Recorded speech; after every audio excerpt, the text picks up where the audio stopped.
Assalamu alaikum. Welcome back to my another video, and today we will learn the difference between each other and one another. Let's get started.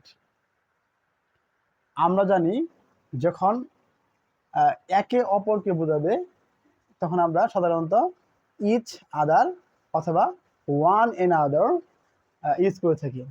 আমি আবারও বলতেছি, যখন একে অপরকে বোঝাবে সেক্ষেত্রে আমরা ইচ আদার অথবা ওয়ান অ্যানাদার ইউজ করে থাকি। এখন কথা হচ্ছে কখন আমরা ইচ আদার ইউজ করব এবং কখন আমরা ওয়ান অ্যানাদার ইউজ করব। দেখেন, যখন দুইয়ের মধ্যে বোঝাবে, হ্যাঁ, দুইয়ের মধ্যে সেক্ষেত্রে কি হবে? ইচ আদার। আর যখন দুইয়ের অধিক বোঝাবে, দুইয়ের অধিক, অর্থাৎ যদি দুইয়ের অধিকের মধ্যে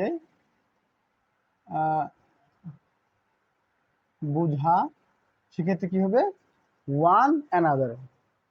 যেমন দ্য টু ফ্রেন্ডস হেল্পড, অর্থাৎ দুজন বন্ধু সাহায্য করেছিল।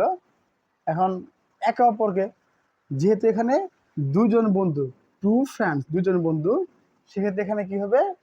Each other. সেক্ষেত্রে কি হবে? এখানে ইচ আদার।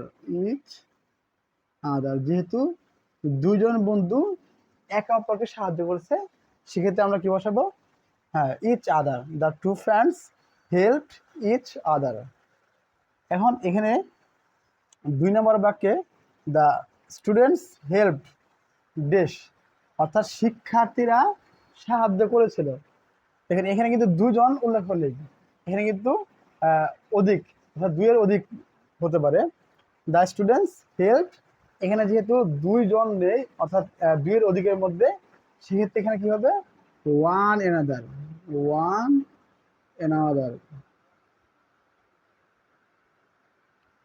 অর্থাৎ মূল কথা হচ্ছে, যদি একে অপরকে বোঝায় সেক্ষেত্রে দুইয়ের মধ্যে হলে ইচ আদার, আর যদি দুইয়ের অধিকের মধ্যে হয় সেক্ষেত্রে কি হবে?